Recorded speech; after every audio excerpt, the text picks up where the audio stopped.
Dedicated to Eastern and Southern Kentucky, this is WYMT Mountain News Weekend Edition. Good evening, I'm Keaton Hall. We're continuing to watch the developing story out of Mingo County, West Virginia tonight. A deadly shooting that took the life of a West Virginia state trooper and critically wounded another. We're now getting a closer look at how this shooting affected those who live nearby. Matt Lackritz spoke with neighbors who came face to face with one of the victims and the suspect himself. An hours-long manhunt kept people either away from their homes or stuck in lockdown in the Beech Creek area of Mingo County as police searched for suspect Timothy Kennedy. Spending Friday at her home, Doris Artis never thought a man she's known for nearly a decade would knock on her door asking for help. I heard 2 shots, and by the time I got through my house, the boy that was shot was knocking on my door, telling me to let him in and get him some help, that he had been shot. West Virginia Governor Jim Justice identified Sergeant Corey Maynard as the state trooper who was shot and killed Friday.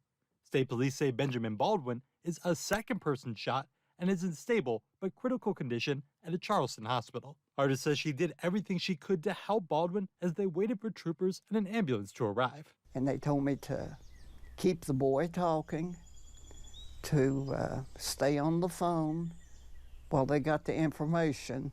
And of course I got a little impatient. I told him to get me some help. So I put a pillow under his head and tried to comfort him, turned the air conditioner as low as I could get it. Troopers scoured the area for hours but weren't having luck until late Friday night when they got a call tipping them off to Kennedy's location. Harriet Sisko says her family called police after Kennedy walked up to their house. About 10, 11 o'clock last night, he knocks on the door asking for a pop. And my husband tells him that the law's looking for him and he can't let him in or nothing. But while they were contacting police, they realized that Kennedy had taken off and one of their cars was nowhere to be found. We called back later when we realized the car was down and that he was in the car and gave them the description of the car and everything. State police say not long after Kennedy was taken into custody, the lockdown was lifted early Saturday morning. Matt Lackritz, WSAZ News Channel 3, Mingo County. Sergeant Corey Maynard was not only active in West Virginia communities, but across the border in Kentucky as well. Maynard graduated from Belfry High School in 2003. Belfry High School teacher Sherry Casey, who was Maynard's homeroom teacher, says, well, he was not the loudest kid. She still remembers his kindness. I always remember Corey, you know, I don't know, I just remember him. Nothing stood out. It was just, he was always friendly and you could always count on him to say hi to you. Sherry Casey said Maynard was in her classroom twice a day in high school and he always came with a good attitude.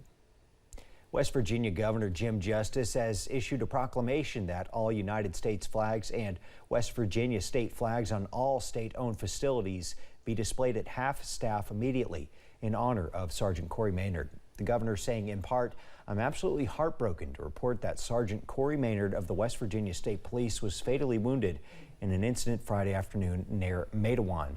Kathy and I share our deepest sympathies and our heartfelt prayers to all of Trooper Maynard's loved ones and the entire law enforcement community of West Virginia for this tragic loss last night. The second annual Hometown Hope Recovery Rally was held at the Corbin Civic Center earlier today, offering live music, personal testimonies, and numerous resources for those looking to recover from addiction. One of the problems in drug addiction is there's a lot of IV drug use, and through that tends to lead to a spread in STD transfers, Hep A, B, and C, and things of that nature. So if you can go ahead and find it out early, if that's the case in your life, then you can go ahead and start getting it treated, and you don't take the chance of spreading it on to anybody else in the community. Recovery Rally Coordinator and recovered addict Mike St. John says he hopes to grow the event even further in the future, with hopes of helping more people and breaking the stigma surrounding addiction recovery. We are still watching out for possibly a few showers across the mountains as we go into tonight. Here's a look at First Alert Pinpoint Doppler. As you can see, most of us are dry tonight under that partly cloudy sky, but possibly a few light showers now over portions of southwest Virginia, over portions of Lee County into Wise County as well, not too far from Norton. Also a few light showers now near Moorhead over portions of Rowan County into Menifee County near Frenchburg, also just to the north of West Liberty in Morgan County. So a few spotty showers are possible as we go into tonight, but most of us are starting to dry out as we go further on into tonight. It was a warm one out there, though, to kick off the weekend. High temperatures topping out in the upper 80s and lower 90s out there, and that actually set a record over in London. As you can see, the record high today, 89 for London and Jackson. We just missed it at Jackson, but we set it over in London. That record set back in 1991, so definitely a warm one out there to kick off the weekend.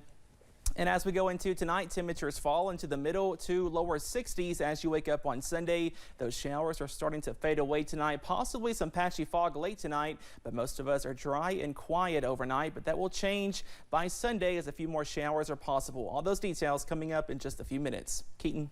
All right, thanks, Cameron. Heading to the parks is a great way to find some shade and a nice breeze, but you could get more than one type of burn. When it's as hot as it was today, you'll want to have plenty of sunscreen, but you also want to avoid metal slides. According to the U.S. Consumer Product Safety Commission, kids can get burns from all types of playground equipment. They report that one child got second-degree burns from a plastic slide, even when it was only 74 degrees outside. They recommend you keep an eye out for any dark-colored playground equipment, especially if it's in direct sunlight. Doctors are warning people to make sure they're properly using and applying sunscreen while having fun in the sun.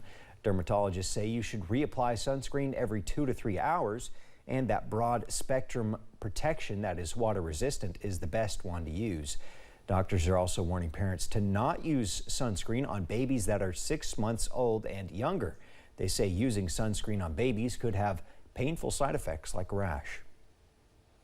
On Saturday, several 2024 Republican presidential hopefuls are in Des Moines, Iowa to take part in GOP Senator Joni Ernst's annual Roast and Ride event.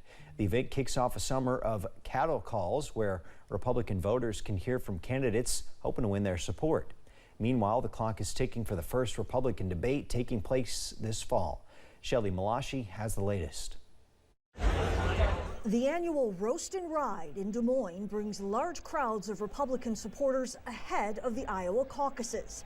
The event offers an opportunity for voters to meet the candidates and for Republican presidential hopefuls a chance to convince voters to support their bids. I am running because I believe America can do for anyone what she has done for me. Iowa plays an important role this next year. First in the nation test. I'll be here. This is my time. I have a patriotic, a religious, and a moral obligation to do what I can for a country that's been so good to my family. Former President Donald Trump did not attend Saturday's event, but the Republican frontrunner was in Iowa on Thursday, ramping up support. There's no way I can lose Iowa. Overall, nationwide, in Iowa, no matter where I go, it's the best polls. Former Vice President Mike Pence was at the Roast and Ride and is expected to officially announce his presidential campaign next week in Iowa. The answer, Iowa, is strong, conservative, Republican leadership back in the White House. While the election is still over a year away, campaign season will soon kick into high gear. The first Republican presidential debate is coming up August 23rd in Milwaukee. I'm Shelley Malashi reporting. So far, 7 Republicans have joined the presidential race, with several others expected to formally announce their campaign plans in the coming days and weeks. Coming up at 11, June is Pride Month, which is a celebration of LGBTQ life, but there's been backlash that includes violence and tests of consumer commitments. And we stay warm on Sunday, but we are tracking some cooler air for next week. Those details on the way next.